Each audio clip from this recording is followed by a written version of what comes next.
Lakini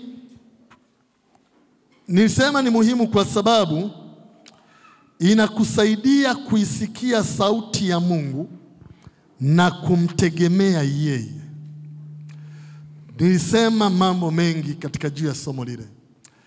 Lakini nilisema ufahamu wako wa rohoni unatakiwa kukua.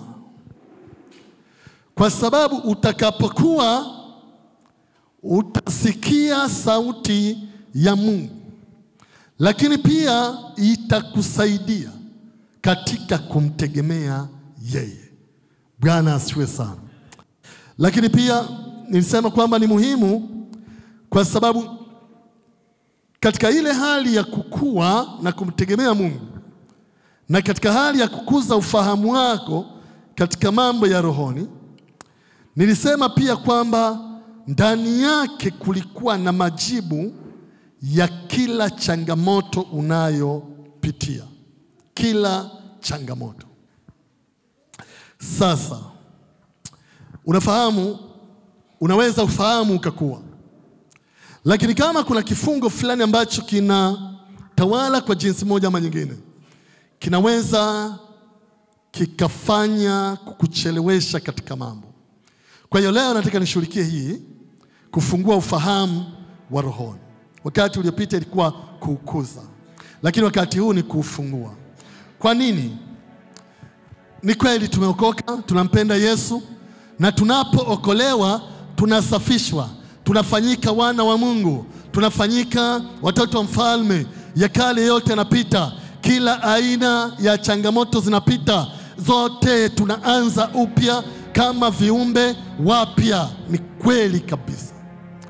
Lakini maisha tunayopitia yanatupitisha katika changamoto mbalimbali ambazo zinatulazimu wakati mwingine shetani kutafuta nafasi wapi ambapo anaweza akapita. Okay, kwa mfano umeambiwa samehe na kusamehe kwako ni ngumu. Umeambiwa achilia na kuachilia kwako kuna shida. Umeambiwa wapende wengine na kupenda wengine kwako kuna shida. Lakini huko kanisani si kwamba haupo, lakini unamwabudu Mungu, si kwamba huabudu. Na ndio maana mtume Paulo kwenye Wakolosai sura ya 1 mstari wa 9 aliwaombea Wakolosai. Na hawa Wakolosai ujue ni kanisa ambalo limeokolewa, ni watu ambao wako kanisani. Kwa hiyo katika sura ya 1 mstari wa 9, Wakolosai sura ya 1 mstari wa 9, kwa sababu hiyo sisi nasi tangu siku ile tuliposikia hatuachi kufanya maombi na dua kwa ajili yenu, ili mjazwe maarifa ya mapenzi yake katika hekima yote na ufahamu wa rohoni. Na ufahamu wa rohoni. Hebu tuache pale kwenye mstari wa 10. Angalia, mwenende kama ulivyo wajibu wenu kwa Bwana, mkimpendeza kabisa, mkizaa matunda kwa kila kazi njema na kuzidi katika maarifa ya Mungu. Bwana asifiwe sana. Sasa mtume Paulo, nilisema wakati uliopita, anazungumza na kanisa, lakini anasema tunasikia habari zenu, jinsi mnavyoenenda vizuri, jinsi ambavyo mnampenda Mungu, jinsi ambavyo mnashuhudia wengine, jinsi ambavyo mnamtumikia, jinsi ambavyo, lakini toka tuliposikia hatuachi. Kwa sababu hiyo sisi nasi tangu siku ile tuliposikia habari zenu na maendeleo yenu na jinsi mnavyoenenda, hatuachi. Toka siku ile hatuachi kufanya maombi na dua kwa ajili yenu, ili mjazwe maarifa ya mapenzi yake katika hekima yote na ufahamu wa rohoni. Lakini kwenye mstari wa 10, mwenende kama ulivyo wajibu wenu kwa Bwana. Nitakwambia baadaye kwa nini naomba hekima yote na ufahamu wa rohoni. Halafu anasema anapoombea hayo ili waenende kama ulivyo wajibu. Kwa nini anataka vile? Kwa sababu wanaweza wasienende kama ulivyo wajibu, na ndio maana anazungumza nao jinsi ile. Lakini mstari wa 11, mkiwezeshwa kwa uweza wote kwa kadri ya nguvu ya utukufu wake, mpate kuwa na saburi ya kila namna na uvumilivu pamoja na furaha. Haleluya. Tunaposoma Luka 13, ngoja nikuonyeshe kidogo. Luka 13 kwenye mstari wa 10 mpaka mstari wa 16. Luka 13 mstari wa 10 mpaka wa 16. Siku ya Sabato alikuwa akifundisha katika sinagogi mojawapo. Na tazama, palikuwa na mwanamke alikuwa na pepo wa udhaifu muda wa miaka 18, naye amepindana, hawezi kujinyosha kabisa. Naye amepindana, hawezi kujinyosha kabisa. Yesu alipomwona alimwita akamwambia, mama, umefunguliwa katika udhaifu wako. Akaweka mikono yake juu yake, naye akanyosha mara hiyo, akamtukuza Mungu. Akaweka mikono yake juu yake, naye akanyoka mara hiyo, akamtukuza Mungu. Basi mkuu wa sinagogi alikasirika kwa sababu Yesu alimponya mtu siku ya Sabato. Akajibu akawaambia mkutano, kuna siku 6 zifaazo kufanya kazi. Basi njooni mponywe katika siku hizo, wala si katika siku ya Sabato.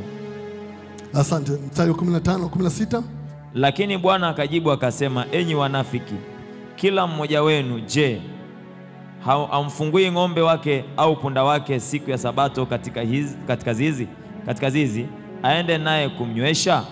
Naye huyo mwanamke aliye wa uzao wa Ibrahimu, ambaye shetani amemfunga miaka 18 hii, haikumpasa afunguliwe kifungo hiki siku ya Sabato?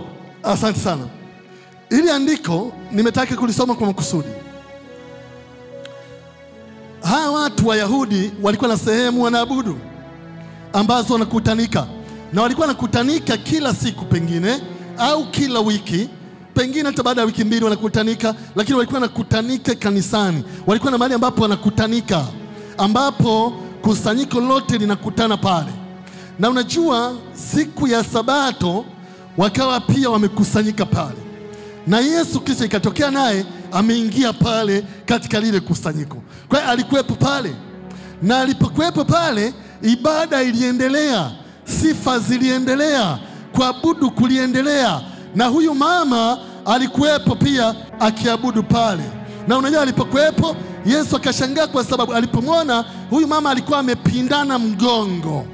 Lakini sio kupindana tu, alikuwa na kibiongo, amepindana, ameteseka jinsi hiyo huyu mama. Na unajua wakati mambo yanaendelea na ibada, Yesu akaona ibada labda inamalizika au imekwisha ibada, na watu akashangaa huyu mama anatoka tena akiwa mgonjwa. Biblia inasema hivi kwenye mstari wa 13, angalia pale tena. Akaweka mikono kwenye mstari wa 12, Yesu akamwona, alimwita akamwambia, mama, umefunguliwa katika udhaifu wako. Nataka uone haya maneno, umefunguliwa katika udhaifu wako. Unafahamu udhaifu si lazima uwe ugonjwa. Unisikilize kwa makini. Udhaifu, kuna watu wanaweza wakawa dhaifu lakini si wagonjwa. Unaona, huyu mama amefunguliwa katika udhaifu wake. Ile hali alikuwa nayo, mateso hayo alikuwa nayo, amefunguliwa katika udhaifu wake. Unaona, katika maeneo tofauti Yesu alipopita, Biblia inasema alihubiri Injili, akaponya magonjwa na udhaifu wa kila aina. Kuna watu si wagonjwa lakini wadhaifu, ndio maana hawawezi kusamehe, ndio maana hawawezi kupenda wengine, ndio maana hawawezi kujali wengine, ndio maana hawawezi lakini angalia, alikuwa na udhaifu. Okay, utaniambia labda kwa nini nazungumzia si ugonjwa sana? Kwa sababu alikaa nao kwa miaka 18. Unafahamu, ni miaka 18. Biblia inasema akaweka mikono yake juu yake, naye akanyoka mara hiyo, akamtukuza Mungu. Hasa angalia, Yesu akaweka mikono juu yake. Alipoweka akasema, mama, umefunguliwa. Maneno haya umefunguliwa ina maana alikuwa amefungwa, lakini alikuwa anakwenda kanisani, alikuwa pale anakwenda kuabudu na wengine. Alikuwa kama jinsi ambavyo makanisa yetu ya dini yapo tu, tunaabudu dini ile na dini ile nyingine na ile nyingine na kule kwingine, tunaabudu sehemu mbalimbali, na tunakwenda na magonjwa yetu, tunatoka na magonjwa yetu, tunakwenda na uzinzi wetu, tunatoka na uzinzi wetu, tunakwenda na uchawi wetu, tunatoka na uchawi wetu. Ilikuwa hivyo. Anasema umefunguliwa. Alipoweka mikono juu yake, akanyoka mara hiyo, akamtukuza Mungu. Sasa mkuu wa ile sinagogi akaanza kukasirika. Unajua kuna watu unapobarikiwa wanakasirika. Kuna watu unapobarikiwa hawataki. Akaanza, yani mama huyo aliyeteseka kwa miaka 18 akiwa anatembea na kibiongo, ameinama huyu mama kwa miaka 18, umri wake unakwenda, uzee unakuja, pengine pia wachumba wamemkataa kwa sababu ya hali alionayo. Leo amenyoka, anamtukuza Bwana. Mkuu wa sinagogi anakasirika. Hebu sema katika jina la Yesu, kila anayekasirika ninapobarikiwa ameshindwa kwa jina la Yesu. Akasirika, akamfuata yule mama ambaye popoja, sikiliza, ziko siku za kutosha kwenye wiki, ngekuja zile mpate kufanyiwa haya mambo. Like, siku ya Sabato hapana, siku ya ibada hapana, siku kama leo hapana. Akakasirika, na Yesu alikuwa pale. Yesu akasema, ninyi ni wanafiki. Mara nyingi wanafiki hawapendi maendeleo ya wengine. Mara nyingi wanafiki hawapendi mafanikio ya wengine. Yesu akasema, ninyi ni wanafiki. Ni nani ambaye hafungui ng'ombe nyumbani? Ni nani ambaye hafungui mbuzi zake nyumbani? Ni nani ambaye hafungui wale punda nyumbani waende wakale chakula, waende wakanywe maji? Ni nani ambaye hafanyi hivyo siku ya Sabato? Mnawaacha na njaa wale punda, mnawaacha na njaa wale ng'ombe, mnawaacha na njaa wale. Ni nani ambaye hafanyi? Kama mnawafungua. Na huyu angalia mstari wa 16. Na huyu mwanamke aliye wa uzao wa Ibrahimu. Anaposema wa uzao wa Ibrahimu, anamaanisha ni mtu anayeamini. Yeye si mtu ambaye ni mpagani, ni mtu ambaye anaamini. Huyu mwanamke wa uzao wa Ibrahimu ambaye shetani amemfunga. Hebu tuseme wote, shetani amemfunga. Hebu sema, shetani amemfunga. Sema, shetani amemfunga. Sema, shetani amemfunga. Maandiko yanasema shetani amemfunga. Nitakuja wakati mwingine tena kwa neema ya Mungu kukuambia kwa nini. Unaona, walipokuwa wanafungwa kina Petro gerezani na mambo mengine, walikuwa wanafungwa minyororo mikononi, walikuwa pia wanafungwa miguu, alafu wanatolewa viatu na mambo mengine, na kisha walikuwa wanavuliwa nguo. Kila mahali ambapo walikuwa wanafungwa lazima tusikia wamefuliwa. Wanapofungwa watu, wanapopelekwa hata magereza haya ya kimwili ya kawaida, unapoenda magereza kama hivi, niko kama hivi, nimeshtakiwa na hukumiwa. Wakati ninapokwenda gerezani ili nifungwe, hawanifungi hivi nilivyo. Lazima nguo utatoa, alafu utabadilisha nguo nyingine. Watakupa aina ya viatu vyao au usiwe na viatu. Watakufunga minyororo, zile pingu walizonazo na vitu kama hivi. Sasa hiyo nitakuja kueleza wakati mwingine kwa nini shetani anapenda kufunga mikono. Lakini anapenda kwa sababu mikono inahusika na maombi. Anapenda kufunga miguu kwa sababu miguu inahusika na kupeleka injili. Nitakuja kuambia na mavazi kwa nini unabadilisha, kwa sababu ni yale matendo mema na vitu vingine kama hivyo. Nitakuja kuzungumzia wakati mwingine Mungu akilipa neema. Lakini wacha tushirikie hili. Anasema shetani amemfunga, na huyu mwanamke ambaye aliye wa uzao wa Ibrahimu ambaye shetani amemfunga miaka 18. Haikupasa afunguliwe kifungo hiki siku ya Sabato? Miaka 18 kateseka, miaka 18 kapata shida. Je, mnaonaje kwamba ni shida afunguliwe leo kwenye Sabato? Kwa miaka 18 kapata shida. Maana Yesu, nimekuja hapa leo, pengine kesho sitakuwepo hapa, pengine wiki ijayo sitakuwepo hapa, pengine mwezi ujao siku iliyokubalika ni leo, na siku ya uponyaji wake huyu mama ni leo. Na ndio maana hata wewe ambaye umekuja kwenye ibada hii, siku yako ya kufunguliwa ni leo. Siku ya uponyaji ni leo. Fahamu zako leo zitawekwa huru. Sikiliza nikwambie, Kila kitu ambacho watu wanafanya kwenye maisha yao kinahusisha fahamu zao. Fahamu ni muhimu. Fahamu zao zinahusika.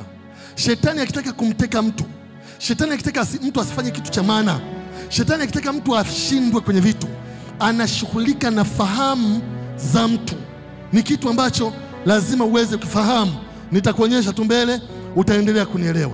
Shetani anazo njia mbalimbali anaweza kuzitumia ili kufunga mtu, na hii anapenda kuitumia kwenye njia mbalimbali za kufunga watu, kwa sababu ni njia ambayo inamfanya mtu awe mdhaifu kiafya, lakini anaweza kumfunga mtu kama mdhaifu kiuchumi, lakini anaweza kawa mtu ambaye katika familia ni dhaifu. Na ndio maana huyu mama ambaye tumesoma habari zake ni miaka 18, maandiko yanasema shetani alimfunga. Lakini ni kweli alikuwa kwenda kuabudu, lakini alirudi na magonjwa yake. Alikwenda kuabudu, lakini alirudi na hali yake, na Yesu alikutana naye hapa. Kwa hiyo ninapozungumzia suala la kufunguliwa ufahamu wa rohoni, kuna kitu nataka kuonyesha ambacho kitakusaidia sana. Unafahamu vifungo vya ufahamu katika mambo ya rohoni huwa vinaanza kama matatizo madogo madogo. Vinapoanza havianzi kama tatizo kubwa. Vifungo vya rohoni vinavyofunga fahamu vinapoanza vinaanza kama matatizo madogo madogo. Havianzi kama tatizo kubwa. Tatizo kubwa hivyo ghafla havianzi, vinaanza kama tatizo dogo dogo. Halafu vinapoanza kama tatizo dogo, na wewe unaona kama hili si kubwa sana, wala haliwezi kuathiri sana, maana ni tatizo dogo. Lakini sio hivyo tu, shetani anaweza kukupa mifano kwamba hata tatizo ulilonalo pia jirani yako pia si analo, na pia anaweza kukuonyesha na familia yenu, kwani tatizo ulilonalo pia hata mama yako mdogo si analo, na mjomba wako pia si analo. Hili sio tatizo kubwa, ni tatizo ambalo ni dogo. Lakini anapofanya vile, anachofunga ni ufahamu wako. Lazima uweze ufahamu wako ndio ambao anashughulika nao, ili ufahamu wako urizike, uone kwamba hilo tatizo ni la kawaida. Lakini yeye anakuingiza kwenye kifungo ili uone tatizo ni la kawaida. Watu wengi wenye matatizo makubwa leo hayakuanza kama makubwa. Yakianza kama makubwa, kila mtu atajua ni tatizo, kila mtu atajua ni shida, kila mtu atajua msaada unahitajika. Yanaanza kama kidogo kidogo, kama vile hakuna jambo kubwa sana, yani ni kama kidogo kidogo. Kwa hiyo shetani anatumia kama mbinu ambayo anaitumia kwa watu wengi. Ngoja nikuonyeshe kitu kingine kwenye Marko sura ya 5. Ngoja nikuonyeshe kidogo kitu kingine, kwa sababu hapo kuna kitu nitakielezea. Marko sura ya 5, tuone huyu mtu mwingine ambaye alifungwa pia. Najaribu kuzungumzia hili swala la kufungwa, ujue kwamba ni jambo lipo na ni jambo la kiroho na kimwili pia. Marko sura ya 5 mstari wa 1 mpaka wa 5. Wakafika ng'ambo ya bahari mpaka nchi ya Wagerasi. Ndiyo. Na alipokwisha kushuka chomboni, mara alikutana na mtu ambaye ametoka makaburini, mwenye pepo mchafu. Makao yake alikuwa pale makaburini, wala hakuna mtu yeyote aliyeweza kumfunga tena. Sikiliza, wala hakuna mtu yeyote aliyeweza kumfunga tena. Twende. Hata kwa minyororo, wala hakuna mtu, wala hakuna mtu yeyote aliyeweza kumfunga tena hata kwa minyororo, kwa sababu alikuwa amefungwa mara nyingi kwa pingu na minyororo. Kwa sababu alikuwa amefungwa mara nyingi, sio mara chache, sio mara moja wala mbili. Alikuwa amefungwa mara nyingi kwa pingu na minyororo. Akaikata ile minyororo na kuzivunjavunja zile pingu, wala hakuna mtu aliyekuwa na nguvu za kumshinda. Ndiyo. Na siku zote usiku na mchana alikuwako makaburini na milimani, akipiga kelele na kujikatakata kwa mawe. Asante sana. Sasa hili andiko nimesoma kwa makusudi, na sitaki kueleza vitu vingi, ila huyu mtu ni kama alikuwa ni kichaa, alikuwa na mapepo, alikuwa na hivi na mambo mengine. Lakini Angalia hapa, Biblia inazungumzia kwamba alienda kukaa makaburini. Na kule makaburini Biblia inasema alikuwa anajikatakata, kuna vitu vinafanyika na mambo mengine. Mstari wa 4, kwa sababu alikuwa amefungwa mara nyingi kwa pingu na minyororo, akaikata ile minyororo na kuzivunja zile pingu, wala hakuna mtu aliyekuwa na nguvu za kumshinda. Mstari wa 5, na siku zote usiku na mchana alikuwako makaburini na milimani, akipiga kelele na kujikatakata kwa mawe. Akipiga kelele na kujikatakata kwa mawe. Sasa nataka kukuuliza swali. Ni nani ambaye anamfanya huyu baba baada ya kuwa mkichaa aondoke nyumbani? Kwa nini ni asiwe tu kichaa kabaki nyumbani? Kwa nini anaondoka nyumbani? Na nani anayemwambia aende makaburini na milimani? Hizi sehemu alizokwenda ni sehemu ambazo watu wengine hawaendi. Ni sehemu ambazo watu wengine wanaziogopa.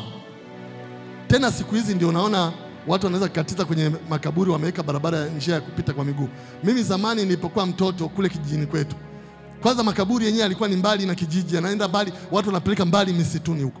Halafu huko misituni anakopeleka mbali, watu hawaendi kule. Na mtu akipita makaburini anaogopa, anakuwa na wasiwasi, anakuwa na mashaka.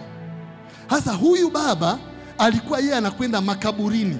Kule watu wanakoogopa yenda na kukwenda, ndio anakokaa. Ni sehemu ambayo watu wengine hawatafika kirahisi.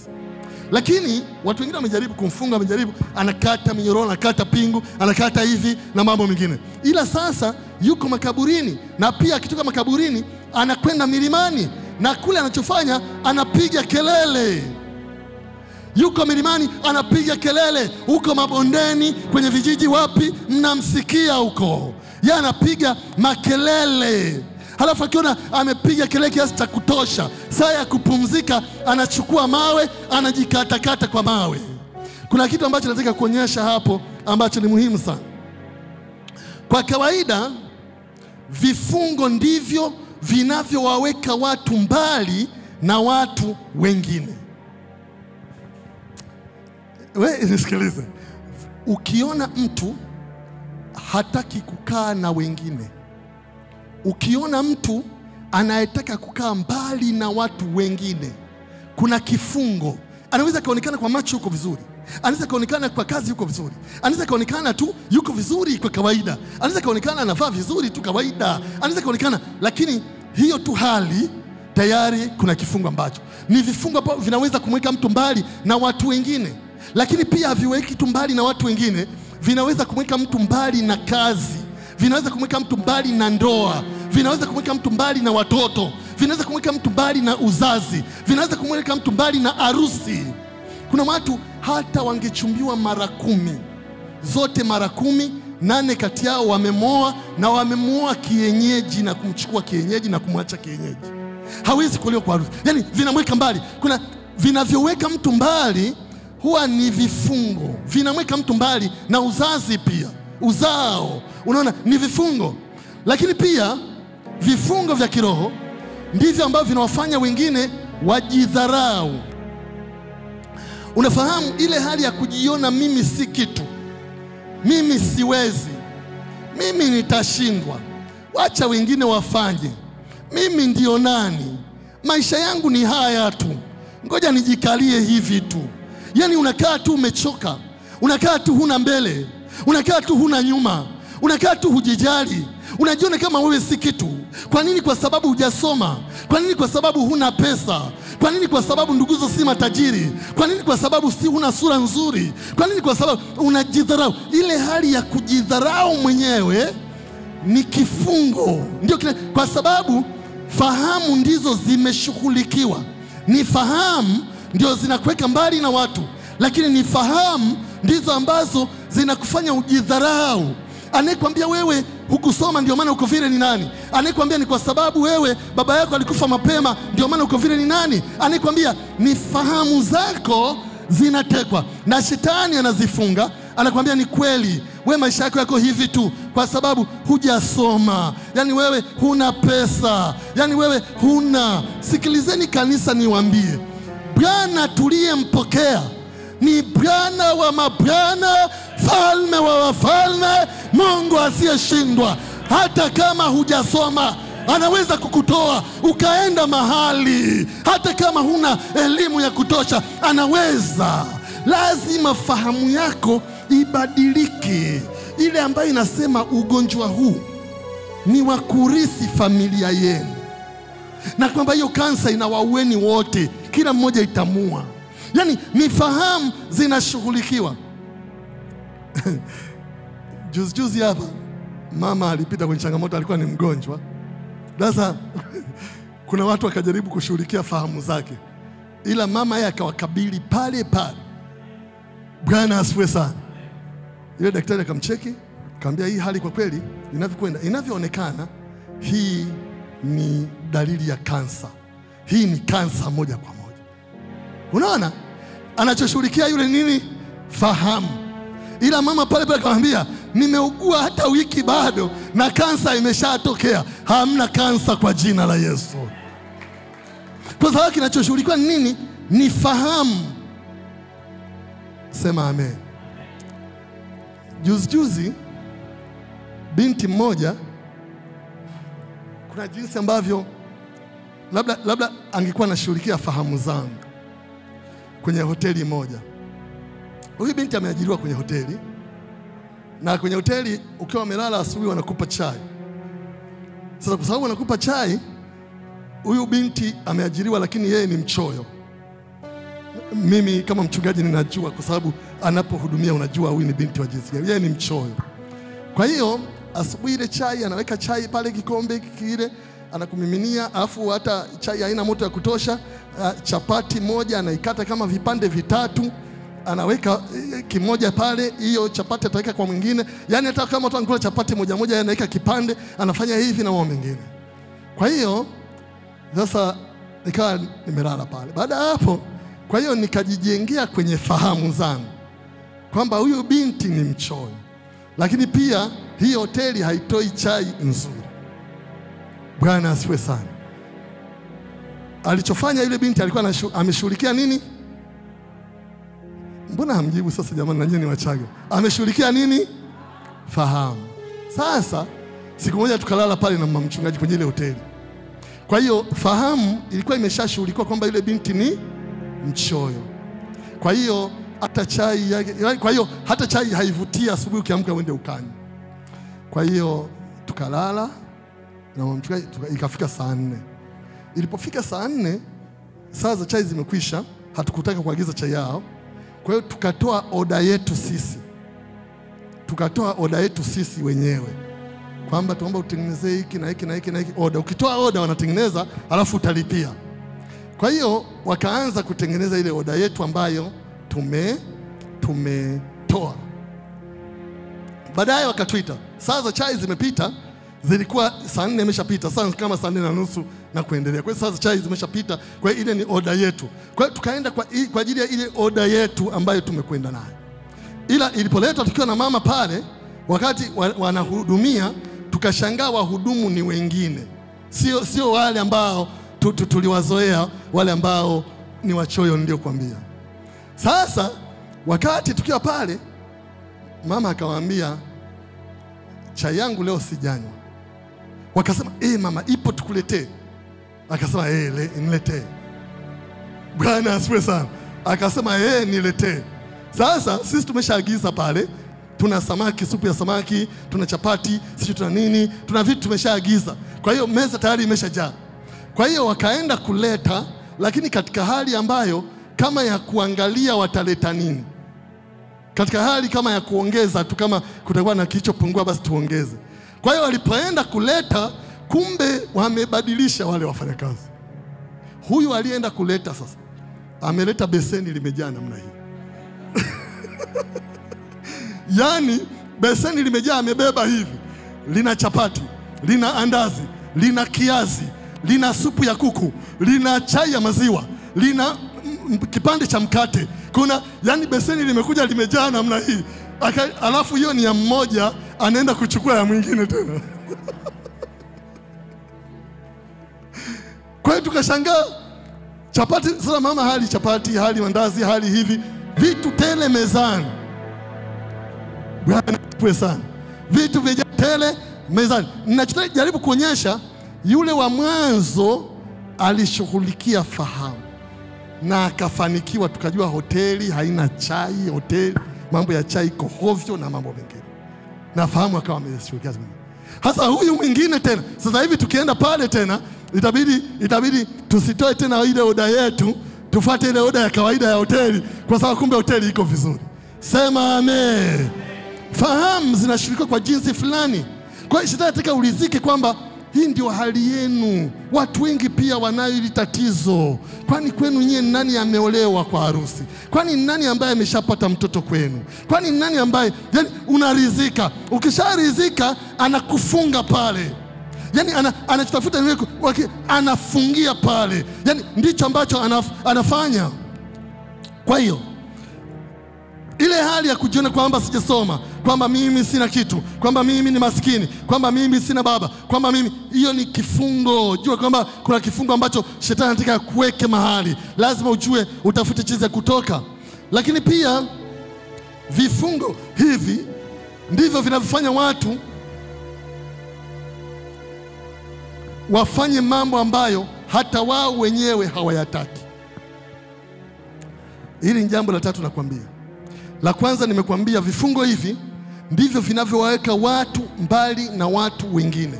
Hapa mbali na watu wengine nimekuambia viweza kukuweka mbali na kazi pia, mbali na faida, mbali na biashara, mbali na ndoa, mbali na huduma, mbali na ni kifungo.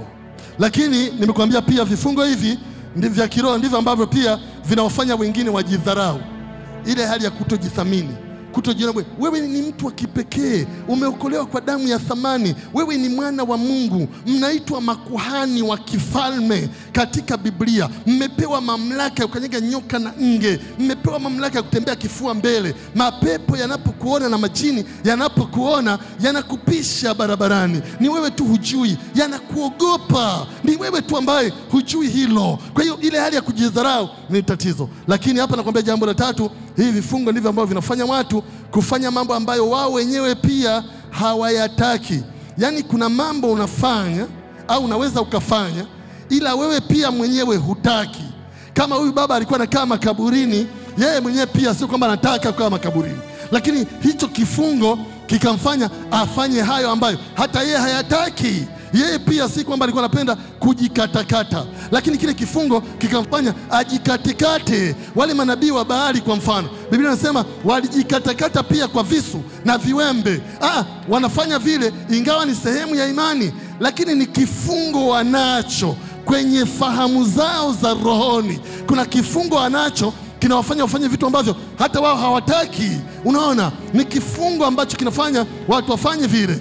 Sasa wakati uliopita nilimaliza nikisema ni jinsi gani ambavyo shetani anapenda kufunga watu, au ni njia gani ambazo shetani anazitumia. Kwanza nilikwambia wakati uliopita, lakini wacha nirudie. Anapenda kutumia wakati ambapo yale mambo magumu ambayo unapitia, wakati unapitia kwenye jambo gumu, hapo uwe mwangalifu, hapo uwe makini, kwa sababu shetani hapo ataingiza kifungo. Yani uwe makini sana unapopitia mambo magumu. Wakati ule ambapo huna mtoto na umeshaliombea jambo hilo kanisani, hujapata majibu, na umewekewa tena mikono, hujapata majibu. Hata kuna mchungaji mgeni alikuja ukamshirikisha akakuombea, hujapata majibu. Wakati uwe makini sana, maana ndipo shetani atakuwekea kifungo akwambie hili ni tatizo halitaondoka, au atakuwekea kifungo akwambie hili ni tatizo ambalo ni la kwako tu, au atakuwekea kifungo akwambie hili tatizo ungeachana na mambo ya Mungu, wende kwa mganga.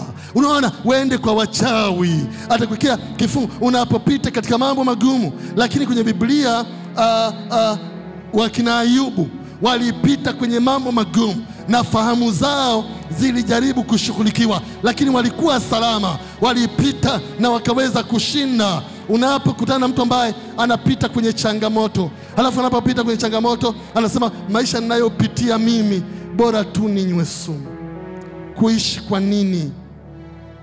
kuliko kuishi kwa mateso hivi, bora ninywe sumu nikapate kupumzika. Ndiyo, yani maisha ambayo napitia ni magumu kiasi kwamba bora nijiue. Yani anaanza kutafuta kamba za kujinyonga. Unaona, unapokuta ni fahamu zinashughulikiwa, fahamu imefungwa. Anafikiri ukifa unaenda kupumzika.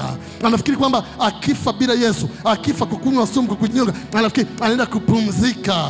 Unaona, wakati ambapo binti na kijana wameshirikiana kwenye mahusiano kwa muda mrefu, wakati mwingine binti ama kijana amemsomesha, wakati mwingine kafanya hivi, anategemea uchumba hapo chochote, binti baadaye anakataa. Akikataa, kijana anasema kuliko kuishi bora nife.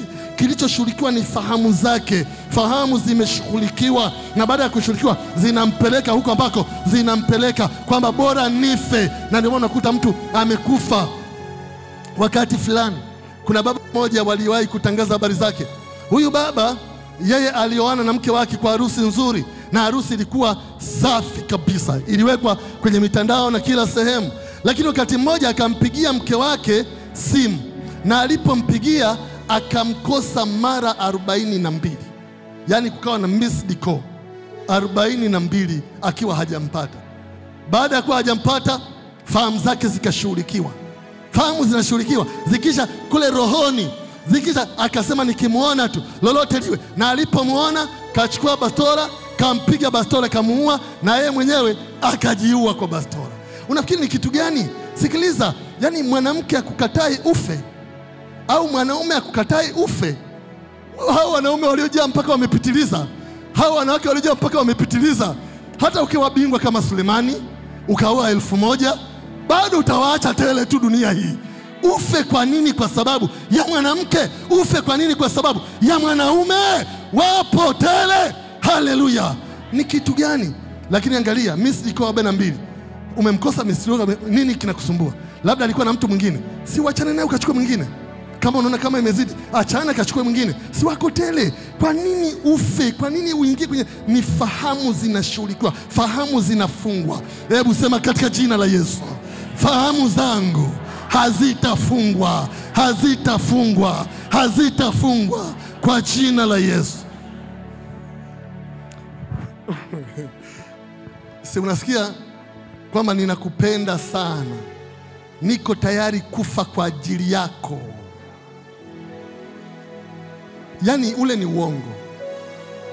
Hebu sema uongo. Sema huo ni uongo. Huo ni uongo. Niko tayari kufa kwa ajili yako.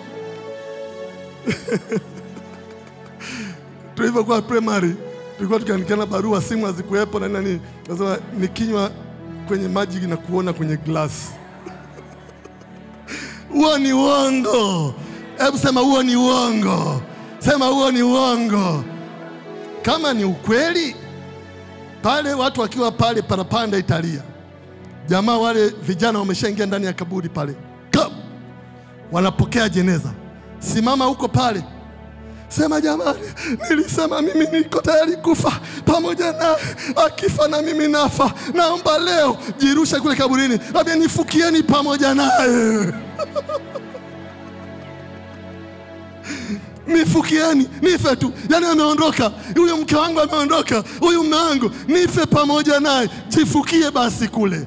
Halafu akisema mama, hebu usitusumbue mama, unatuletea matatizo, unajua, hebu mtoeni ese, serikali itatukamata hapa, huyu mama tumemfukia akiwa hai. Waambie siondoke, yani nifie hapa hapa. Yani nyie kumbatia lile jeneza la mume wako au lile jeneza la mke wako, waambie nifukie, fukia. Nasema fukieni. Huyu baba bila yeye mimi siwezi kuishi, na huyu mama bila yeye mimi siwezi kuishi. Hamna. Analia pale, wazee wakisema tanga limevunjwa leo. Anaangalia familia ikoje, mko sawa? Anaanza kutupa macho kuangalia mwingine. Haleluya! Fahamu ndio zinazo usife kwa sababu ya kunywa sumu ama kujinyonga. Nikisikia mshirika wa kanisa hili amejinyonga, sitakuja kwenye mazishi. Bwana asifiwe sana. Hebu nitakuja nitasemaje wapendwa? Tuko hapa siku ya leo. Mungu amependa kumchukua mtu. Amependa wapi? Huyu kajiua. Fahamu zilifungwa. Bwana asifiwe sana. Kuna vifo tunasema Bwana ametoa, Bwana ametoa, Bwana, wakati Bwana hajafanya hayo mambo. Watu wanajiua, wanajinyonga, wanafanya hii. Ni fahamu zinashughulikiwa. Sema amen. Ila kwa kusema hivyo sikatai juu ya kupendana. Najua watu wanapendana. Pendaneni sana mpaka muwe mfano kabisa wa kuiga. Bwana asifiwe sana. Ninachosema mimi, usife kwa ajili ya mtu.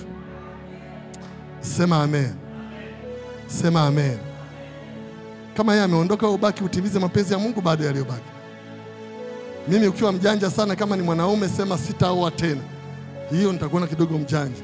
Yaani yule ameondoka, sitaoa tena. Kama ni mwanamke sema sitaolewa tena. Ndio kidogo huyu okay, alimpenda kweli. Lakini kufa kwa ajili ya mtu, kwa sababu uchumba, eti uchumba, unakuta uchumba tu, eti uchumba, eti mtu anakufa kwa uchumba. Uchumba unakufaje kwa uchumba wewe? Kwa uchumba unakufaje kwa uchumba? Uchumba. Hebu niambie, kwa hujawahi kufika, wazazi wake wajui, hujawahi kutoa mahali hata shilingi 1000. Ni hizo vocha ulizompa tu. Kwa hiyo vocha uliompa inakuua. Vocha ya shilingi 2000, vocha ya shilingi 5000 inakuua. Vocha. Alafu sikiliza nikwambie, wewe ukitoa hizo 2200, watu wanatoa malaki ya pesa na bado wanaishi. Na wanaachwa wanaishi. Watu wanatoaga mpaka magari na wanaachwa wanaishi. Watu wananuaga mpaka mashamba na wanaacha wanaishi. Wewe vocha zikuue. Hebu sema sitakufa kwa jina la Yesu. Sema sitakufa kwa jina la Yesu. Okay, sawa. Kwa hiyo shetani anaangalia sana unapopita kwenye mambo magumu.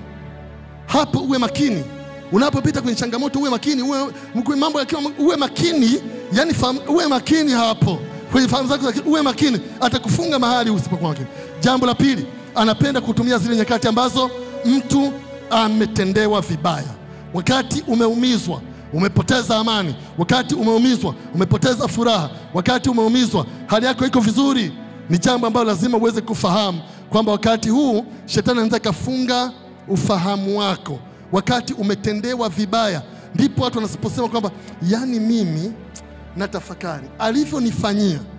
Mimi alivyonifanyia siwezi kumsamehe. Mimi najua kuna mahali nitampata tu.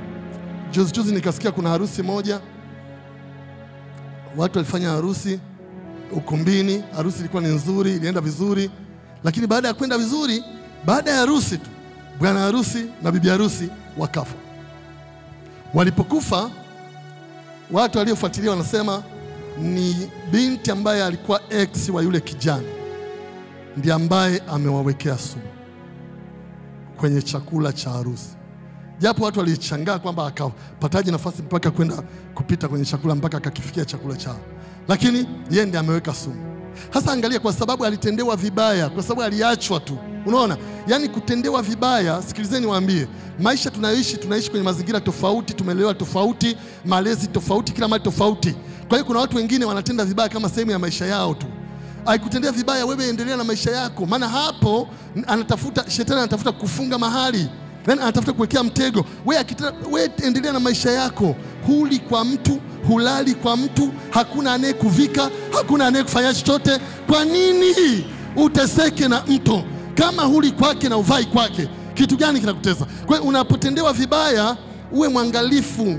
Ni sehemu ambazo watu wengi wanachukua mabaya, wanachukua mitego, wanachukua vifungo wengi. Anatembea na kitu, anasema kuna siku nitaipata tu. Anatembea na kuna siku, anaendesha gari, anafikiria kwamba lini nitakutana na yule mtu, ni mgonge hata kwa bahati mbaya hivi, ni mpushi aingie kwenye mfereji aangukie huko. Yani anatembea na kitu fulani moyoni. Ni jambo ambalo ni hatari unapokuwa umetendewa vibaya. Jambo la tatu, anapenda kutumia zile nyakati ambazo unakabiliwa na hofu na woga. Hofu si sehemu ya maisha ya Kikristo. Woga si sehemu ya maisha ya Kikristo. Wakati unapita kwenye hofu, wakati unapita kwenye woga, umetawaliwa na hofu kupita kiasi, woga wa kupita kiasi, huu wakati ni wakati ambapo uwe mwangalifu. Biblia inasema katika Timotheo wa pili 1:7, kwa maana hamkupewa roho ya hofu, hamkupewa roho ya woga, bali roho ya upendo ambao ndio mmepewa na Yesu Kristo, na moyo wa kiasi. Kwa hiyo Timotheo wa pili 1:7 anasema tukupewa roho ya hofu. Wewe ni mwana wa Mungu, tembea kifua mbele katika uhuru, katika maeneo ya kazi, popote unapokwenda, ukienda kazini, ukienda kwenye ofisi, ukiwa shuleni, mahali popote, kaa kama mwana wa mfalme. Kuna wakati ambapo niliwahi kukwambia kwamba unapotembea tembea kama mwana wa mfalme, tembea kama mshindi. Usitembee kinyonge, usitembee umeinama, usitembee unaogopa, usitembee una hofu, usitembee una mashaka. Watu wakuuliza ni vipi, unawaambia ndio tunaishi maisha matakatifu. Unatembea kwa shida, unaogopa. Watu wakwambia ukisikia kuna mchawi amekutishia ama hivi, unaogopa na mambo mengine. Hapana, unatakiwa utembee kifua mbele, bila hofu, bila woga, kwa sababu aliye ndani yako ni mkuu kuliko yule ambaye yuko katika dunia. Kuna wakati ambapo Yesu walikwenda kumkamata mahali, walipokwenda kumkamata walikuwa watu wengi, umati mkubwa na mambo mengine. Na alipokuwa pale, Biblia inasema Yesu akatoka pale, akapita katikati yao. Wao wanataka kumkamata, akapita katikati yao. Wao ambao ni maadui, akapita katikati yao. Wao ambao wamekuja kumshika yeye ili wamue, akapita katikati yao. Hata wewe waweza kupita katikati ya maadui, waweza kupita katikati ya watu wabaya, waweza kupita katikati ya waganga na wachawi wa uru, waweza kupita katikati yao na ukatokea upande wa pili. Jenga fahamu zako za kiroho zikae vizuri, vifungo vyote visiwepo. Inawezekana. Achana hofu. Hofu si sehemu yako.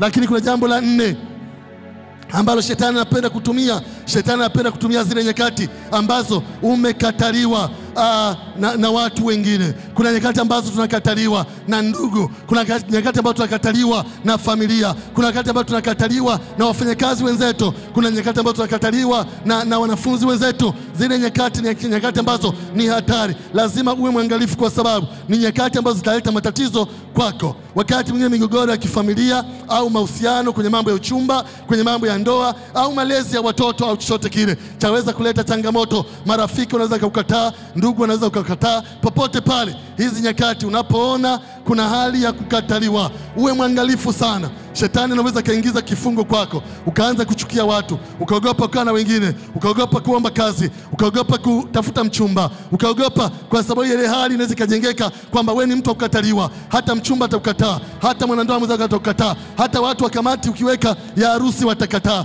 Inajengea ngome fulani na inakuwa kama kifungo. Lakini pia kuna jambo la 5, zile nyakati ambazo unakabiliwa na kushindwa. Nyakati ambazo unakuwa ukabiliwa na kushindwa. Hili ni jambo ambalo pia lazima uweze kuangalia. Unaposhindwa katika mitihani, unaposhindwa katika maeneo tofauti, unaposhindwa, lazima ujue shetani anaweza akaweka kifungo pale. Kuna wakati ambapo mtoto wetu alitafuta shule, na alipokuwa anatafuta shule alienda akafanya interview katika shule moja. Alipofanya katika interview katika shule moja akashindwa. Aliposhindwa wakaenda katika shule nyingine. Alipokwenda katika shule nyingine, alipofanya interview akashindwa. Aliposhindwa akaja nyumbani akamwambia mama yake kwamba sitaki tena mambo ya kufanya interview popote, niende shule yoyote, kwa sababu ya ile hali ya kushindwa. Na unajua kilifanyika, mama yake akamtia moyo, mama yake akamjenga tena, mama yake akamsaidia. Kwa nini? Kwa sababu kile ni kama kifungo tayari kinakuja. Na alipomsaidia akaenda kufanya shule nyingine interview, na alipofanya akafaulu. Bwana asifiwe sana. Akafaulu na akajiunga na ile shule. Kwa nini? Kwa sababu vifungo vinakuja wakati ambapo unakabiliwa na mambo ya kushindwa. Unaposhindwa kulea watoto, unaposhindwa kukaa na mume wako, unaposhindwa kukaa na mke wako vizuri, unaposhindwa katika mambo mbalimbali, ujue kuna kifungo chaweza kuja juu yako. Lakini kwa jambo la 6 nataka nikushirikishe katika mchana wa leo. Anapenda kutumia zile nyakati ambazo unapoyachoka mambo ya Mungu.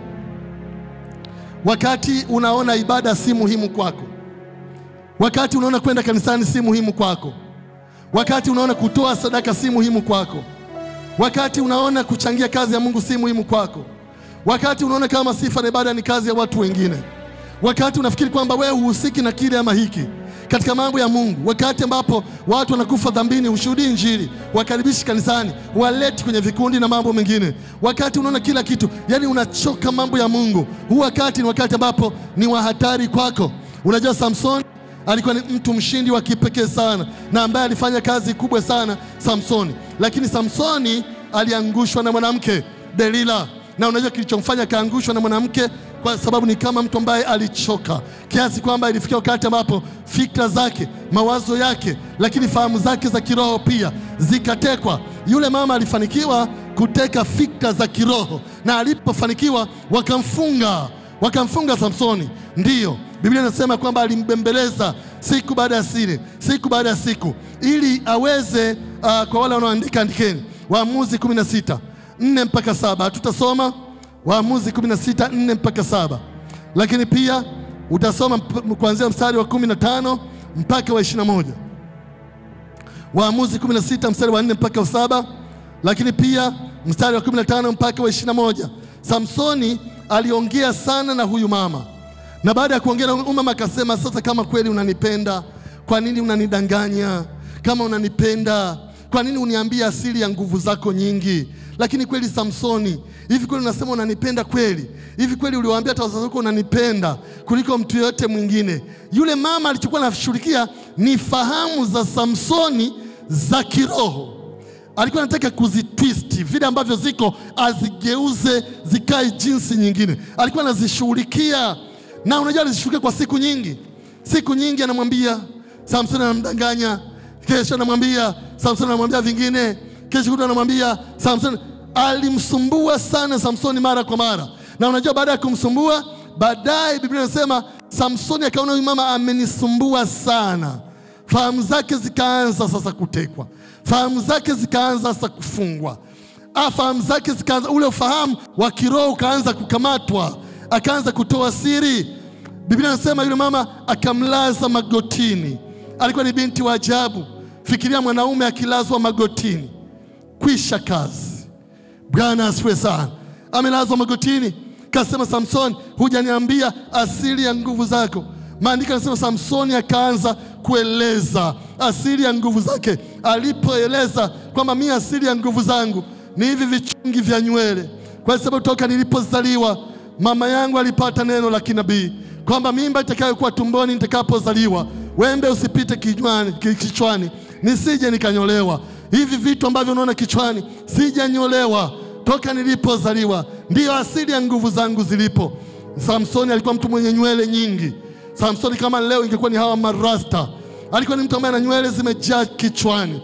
Na unajua alipopata zile habari ya zile siri, Samsoni akawa amelala kwenye miguu ya binti yule. Biblia inasema yule binti akamnyoa vile vishungi vyote kichwani, vyote akazinyoa zile nywele zote. Na alipomaliza kuzinyoa zile nywele, Biblia inasema hivi, akaanza kumsumbua. Na alipokuwa anaanza kumsumbua, nguvu zikamtoka. Akawapigia ndugu zake, akawapingia wale maadui wa Samsoni, akawaambia, njoni mara hii tu, nimeshafanikiwa. Fahamu zake za kiroho nimeziteka. Hayuko tena kwenye mambo ya kiroho, karudi kwenye mambo ya mwilini sasa. Njoni tena mara hii tu. Na unajua Samsoni, watu wakaja. Walipokuja, Biblia inasema akamwamsha Samsoni. Samsoni, Samsoni, Wafilisti hao wamekuja. Biblia inasema akainuka kama vile zamani, akifikiri bado ana nguvu zile, akifikiri bado ana ule uweza, lakini nguvu zilikuwa zimemtoka. Samsoni hakujua kiroho, fahamu zake zilishafungwa. Kaeleza siri hiyo, na Biblia inasema wale watu wakamkamata. Walipomkamata, maandiko yanasema wakamfunga. Na mimi ambacho ninasikitika katika jambo hili ni jambo moja ambalo Samsoni hakulielewa. Na hata nimesema tusisome hilo andiko, lakini natamani kulisoma. Inasema hivi, Samsoni, ni nini? Mtu anaweza akakufunga na kitu gani ili upate kuteswa?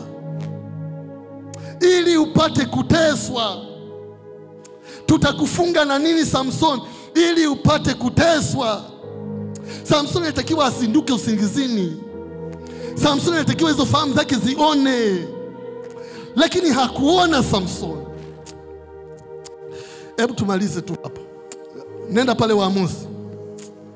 pale Waamuzi. Nataka tuombe hapo. Kwa hiyo hebu tumalize hapo. Nenda pale Waamuzi 16.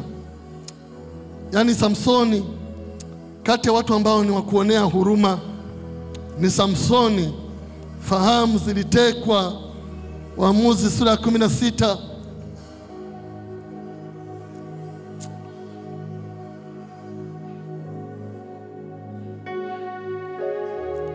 mstari wa 4 mpaka wa 5, wa 6, wa 4 mpaka mstari wa 4 mpaka wa 7. Waamuzi 16 mstari unasema, ikawa baada ya hayo akampenda mwanamke mmoja katika bonde la Soreki, jina lake akiitwa Delila. Nao wakuu wa Wafilisti wakamwendea wakamwambia, mbembeleze upate kujua asili ya nguvu zake nyingi, na jinsi tutakavyoweza kumshinda, tupate kumfunga na kumtesa. Tupate kumfunga na kumtesa. Nasi tutakupa kila mtu fedha 1,100. Delila akamwambia Samsoni, mstari wa 6 huo. Delila akamwambia Samsoni, tafadhali uniambie asili ya nguvu zako nyingi na jinsi uwezavyo kufungwa ili uteswe. Ili uteswe. Hebu sikilizeni jamani haya maneno. Hivi hata kama ni wewe unahitaji ufahamu asio wa kiroho.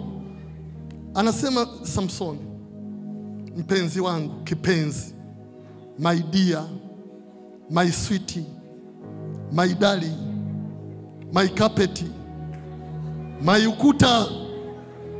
Hebu niambie ni nini ambacho kinaweza kufanyika ukafungwa ili uteseke, ili uteswe? Ni kitu gani hivi Samsoni? Samsoni anasema yani unasema umenidanganya mara nyingi. Sasa ni nini hivi Samsoni? Nataka nikuulize swali. Yani mke wako anakuja, nataka nikuulize swali. Hivi nawezaje? Ni kitu gani watu wanawezaje au tunawezaje kukufunga ili tukutese? Sijui ni nini yani Samsoni, sijui ni kitu gani. Ase kufungwa kwa fahamu wewe usicheze nako. Samsoni imetoa macho tu. Umesemaje? Nasema hivi, unawezaje ukafungwa alafu ukishafungwa uanze kuteswa? Yani tutakufungaje ili tuweze kukutesa? Mstari wa 7. Mstari wa 7. Mstari wa 7 unasema, Samsoni akamwambia, wakinifunga kwa kamba mbichi 7, ndio ambazo hazijakauka bado, hapo ndipo nitakuwa dhaifu, nitakuwa kama wanadamu wenzangu. Ndio, nitakuwa kama wanadamu wenzangu. Asante sana. Kwenye mstari wa 15 Biblia inasema, mwanamke akamwambia, mstari wa 15, mwanamke akamwambia, wawezaje kusema na kupenda na moyo wako hauko pamoja nami? Umenidhihaki mara hizi 3 na ukuniambia asili ya nguvu zako nyingi. Ikawa kwa vile alivyomsumbua kwa maneno yake kila siku na kumudhi, roho yake ikadhikika, roho yake ikawa dhaifu hata kufa. Ndipo alipomwambia yote yaliyokuwa moyoni mwake, akamwambia, wembe haukupita juu ya kichwa changu kamwe, maana mimi nimekuwa mnadhiri wa Mungu tangu tumboni mwa mama yangu. Nikinyolewa ndipo nguvu zangu zinanitoka, nami nitakuwa dhaifu. Unaona, nami nitakuwa dhaifu, nitakuwa kama wanadamu wenzangu. Delila alipoona kuwa amemwambia yote yaliyokuwa moyoni mwake, akatuma mtu akawaita wakuu wa Wafilisti akisema, njoni huku mara hii tu, maana ameniambia yote alionayo moyoni mwake. Ndipo wakuu wa Wafilisti wakamwendea, wakachukua ile fedha mkononi mwao, naye akamlaza usingizi magotini pake. Kisha akamwita mtu, akavinyoa vile vishungi 7 vya nywele za kichwa chake, akaanza kumsumbua, nguvu zake zikamtoka. Kisha akasema, Samsoni, Wafilisti wanakuja. Akaamka katika usingizi wake, akasema, nitakwenda nje kama siku nyingine na kujinyosha. Lakini hakujua ya kuwa Bwana amemwacha. Mstari wa 21, Wafilisti wakamkamata, wakamng'oa macho, wakateremka naye mpaka Gaza, wakamfunga kwa vifungo vya shaba, naye alikuwa akisaga ngano katika gereza. Bwana asifiwe sana. Wapendwa, muda wangu umekwenda, lakini nataka nikwambie Samsoni aliingia katika mtego. Ni fahamu zilikuwa zinashughulikiwa. Tunafanyaje ili tukufunge, ili tukutese? Kwa sababu bila kukufunga hatuwezi kukutesa. Ndiyo, tumejaribu kutesa bila kukufunga, tumeshindwa. Tunafanyaje ili tuweze kukutesa? Unafahamu shetani ni waajabu sana. Anataka sana kuwafunga watu kwa sababu ili wasitumikie kusudi ambalo Mungu amewapa. Anataka kuwafunga watu kwa sababu ili waishi chini ya viwango. Anataka kuwafunga watu kwa sababu anataka kuwafanya waishi katika mateso. Lakini Mungu anakupa neema mchana wa leo. Unatoka katika kila kifungo kwa jina la Yesu. Unatoka kwa jina la Yesu Kristo. Watu wengi wanashindwa kufanikiwa kwa sababu ya vifungo vya shetani.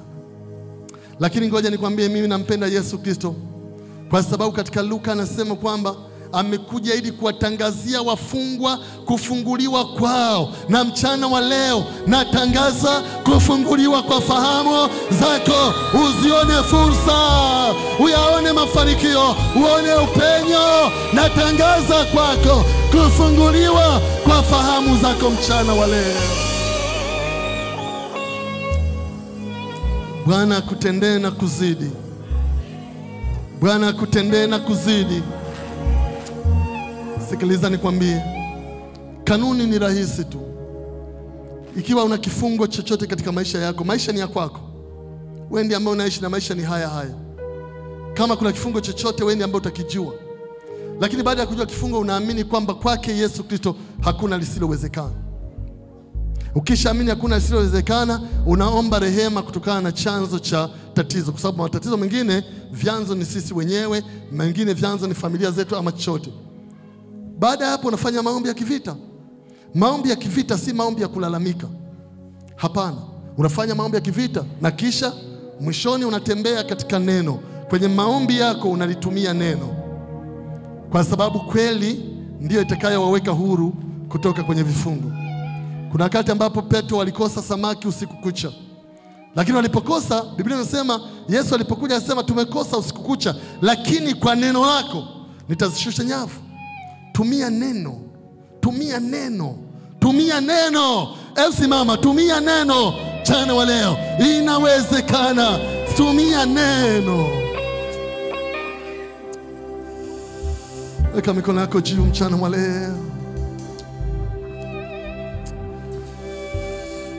Maisha yako unayajua mwenyewe. Unafahamu, fahamu zikifungwa hutaona fursa. Fahamu zikifungwa hutaona yaliyo mema. Fahamu zikifungwa hutaona ndoa yenye amani, hutaona ndoa yenye furaha. Fahamu zikifungwa uchumi hutaona ukipanda, hutaona faida kwenye biashara. Wakati mwingine kuna watu ambao fahamu zao zimetumika kusaidia wengine. Wengine wamechukua mawazo yao ambayo wamesema kutoka kwenye fahamu zao, wao wakapata upenyo, lakini wale wenye yale zile fahamu, kwa sababu kuna vifungo, hawakufanyia vitu, hawakupotoka kwenda mahali. Mchana wa leo mimi sijui maisha yako unayajua tu wewe. Ni katika fahamu tu. Tulipokuwa tunasifu hapa, niliona mzee Mushi akiwabariki waimbaji hapa. Unajua hili linafanyika kwenye fahamu. Kwamba unabarikiwa mpaka unaona kwamba wacha na mimi nibariki. Ni kujifahamu. Fahamu ni za ajabu. Utabarikiwa lakini wewe ufanyike kwa baraka. Ni kwenye fahamu tu. Hebu sema katika jina la Yesu. Sema katika jina la Yesu. Katika jina la Yesu. Mchana wa leo. Mchana wa leo. Niko mbele za Bwana. Niko mbele za Bwana. Kwa jina la Yesu. Kwa jina la Yesu. Kwa jina la Yesu. Kwa jina la Yesu. Fahamu zangu. Fahamu zangu. Mchana wa leo. Zinawekwa huru. Zinawekwa huru. Kwa jina la Yesu. Kila kifungo kilichofunga fahamu zangu nisione mema, hicho kifungo nakikataa kwa jina la Yesu. Hicho kifungo kilichofunga nisione mema, nisione fursa, nisione upenyo, nisione mafanikio, hicho kifungo mchana wa leo nakikataa kwa jina la Yesu. Kwa jina la Yesu. Kwa jina la Yesu. Kwa jina la Yesu. Mchana wa leo naomba rehema. Naomba rehema kwa chanzo chochote, kwa chanzo chochote kilichosababisha hicho kifungo kwa jina la Yesu. Kwa jina la Yesu. Hebu mchana wa leo sema na Bwana. Yes, sema na Bwana, tusema na Bwana. Sema na Bwana, tumia fursa hii sasa, sema na Bwana. Katika jina la Yesu Kristo. Sema na Bwana, sema na Bwana. Omba rehema tena, omba rehema. Sema na Bwana, sema na Bwana. Sema na Bwana, sema na Bwana. Sema na Bwana mchana wa leo. Sema na Bwana, sema na Bwana. Sema na Bwana juu ya maisha yako. Sema na Bwana juu ya maisha yako. Sema na Bwana juu ya fahamu zako. Sema na Bwana juu ya fahamu zako. Kwa jina la Yesu Kristo, huo ufahamu wa kiroho upate kufunguliwa, upate kufunguliwa, upate kufunguliwa, upate kufunguliwa kwa jina la Yesu. Kwa jina la Yesu, uzione fursa, uyaone mema, uyaone mema kwa jina la Yesu, kwa jina la Yesu, kwa jina la Yesu, kwa jina la Yesu, kwa jina la Yesu, kwa jina la Yesu, kwa jina la Yesu, kwa jina la Yesu, kwa jina la Yesu. Katika jina la Yesu Kristo, Bwana ukashiriki na ufahamu wetu, Bwana ukashiriki na fahamu zetu, katika jina la Yesu Kristo. Endelea kumwambia tu Bwana akuponye ufahamu wako, ashiriki na ufahamu wako, kata vifungo vyote vilivyofunga ufahamu wako sasa, katika jina la Yesu Kristo, katika jina la Yesu Kristo, katika jina la Yesu. Kwa mamlaka uliotupa tunakata kila kifungo kilichofunga ufahamu wetu, ule ufahamu wa rohoni, hata tusizione fursa. Bwana Yesu, tunasimama tena katika ibada hii, katika mchana wa leo. Yesu Kristo tusaidie, Jehova tusaidie, Falme tusaidie, Mungu mwaminifu tusaidie, katika jina la Yesu Kristo. Tunaondoa kila kizuizi chote cha giza kilichofunga ufahamu wetu, katika jina la Yesu, ili kwamba tusipate upenyo, ili kwamba tusipate baraka, ili kwamba tusipate mafanikio, ili kwamba tusione njia, ili kwamba tufungiwe namna hiyo. Tunakata kwa jina la Yesu Kristo kila roho yoyote iliyofunga ufahamu wetu, katika jina la Yesu, katika jina la Yesu. Ninafukuza sasa, endelea kuomba, haribu kila roho yoyote ambaye imefunga ufahamu wako kwa siri, katika jina la Yesu Kristo. Maana shetani anashughulika na ule ufahamu wako wa rohoni, anajua kikamata ule ufahamu wako wa rohoni, amekushika wewe mwenyewe, katika jina la Yesu Kristo. Tunakataa sasa kila roho yoyote iliyofunga ufahamu wetu, ule ufahamu wa rohoni, kwa jina la Yesu Kristo wa Nazareti, katika jina la Yesu Kristo. Ninaharibu kila mbinu anayetumia adui kufunga fahamu zetu, katika jina la Yesu Kristo, katika jina la Yesu Kristo wa Nazareti. Bwana tusaidie sasa, katika jina la Yesu, sawa sawa na neno hili ambalo tumesikia kutoka kinywa cha mtumishi wako. Bwana tusaidie tena, Bwana tusaidie tena sisi na watoto wetu, katika jina la Yesu Kristo. Ukatupe neema ya kupita tena hapa na fahamu zetu zikawekwe huru, katika jina la Yesu Kristo wa Nazareti. Asante Bwana kwa uaminifu wako, asante Bwana kwa neema yako, asante Bwana kwa uponyaji uliouleta katikati yetu sasa, katika ibada hii, ule uponyaji wa fahamu zetu za rohoni, katika jina la Yesu. Bwana tunakupa utukufu, tunakupa heshima, maana umetuponya, katika jina la Yesu. Kwa neno hili Bwana tunakiri kwamba umetuponya. Tunatoka mchana wa leo ufahamu zetu zikiwa zimefunguliwa, katika jina la Yesu Kristo. Asante Bwana kwa uaminifu wako, katika jina la Yesu. Weka mkono mmoja juu, alafu wa pili weka kwenye kichwa chako. Mmoja juu, mmoja kwenye kichwa chako. Hebu sema Bwana Yesu. Bwana Yesu. Hebu sema Bwana Yesu. Bwana Yesu. Mchana wa leo, fahamu zangu, ninaziweka mikononi mwako. Fahamu zangu ziwe fahamu za Yesu Kristo. Fahamu zangu ziwe fahamu za kiungu, kwa jina la Yesu. Mchana wa leo, ninakataa kila pando ambalo shetani amepanda kwenye fahamu zangu za rohoni, kwa jina la Yesu. Hilo pando ninaling'oa kwa jina la Yesu, kwa jina la Yesu. Kuanzia sasa fahamu zangu ziko salama, na kwa sababu hiyo mimi pia niko salama, kwa jina la Yesu. Huduma yangu iko salama, maisha yangu yako salama, wokovu wangu uko salama, kwa jina la Yesu, kwa jina la Yesu, kwa jina la Yesu, kwa jina la Yesu. Hebu tulia, mchungaji anakuombea maombi maalum. Bwana Yesu, ninakushukuru. Asante kwa sababu ya ibada njema, ibada nzuri ambayo tumekuwa nayo. Asante pia kwa ajili ya neno ambalo Bwana umenena nasi, maana wewe ulituma neno ipate kututoa katika maangamizi. Na kushukuru Bwana kwa neno lako lililojema sana, ambalo katika hilo tunajua Bwana uko ukombozi katika maisha yetu. Tazama, katika siku ya leo tunajiweka mikononi mwako. Tunapotoka kuelekea majumbani mwetu, hatuifungi ibada katika mioyo yetu. Roho Mtakatifu, najua utaendelea kunena nasi, utaendelea kutuinua, utaendelea kuponya maisha yetu, utaendelea kutenda kazi yako ile njema maishani mwetu, nao utatutumia pia kama vyombo kwa ajili ya utukufu wa jina lako. Asante Mungu wetu, kwa sababu tunajua kwamba utatupa juma lililojema, lililoje baraka, juma la kuinuliwa, juma ambalo litakuwa zuri, ambalo Bwana utatupa habari njema wala si mbaya, katika jina la Yesu Kristo. Tunafunga milango ya habari mbaya, tunazikataa katika maisha yetu katika jina la Yesu. Tunaomba ulinzi wako ukapate kuwa juu yetu, tukalindwe nawe kwa njia imani kama neno lako lisemavyo. Tukalindwe tunapokuwa katika kazi zetu, katika nyumba zetu, katika mambo mbalimbali tuyafanyayo, Bwana tukalindwe nayo.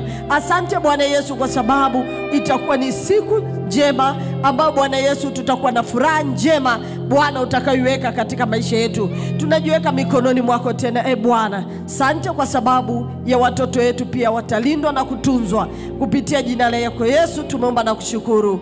Amen. Mpigie Bwana Yesu makofi.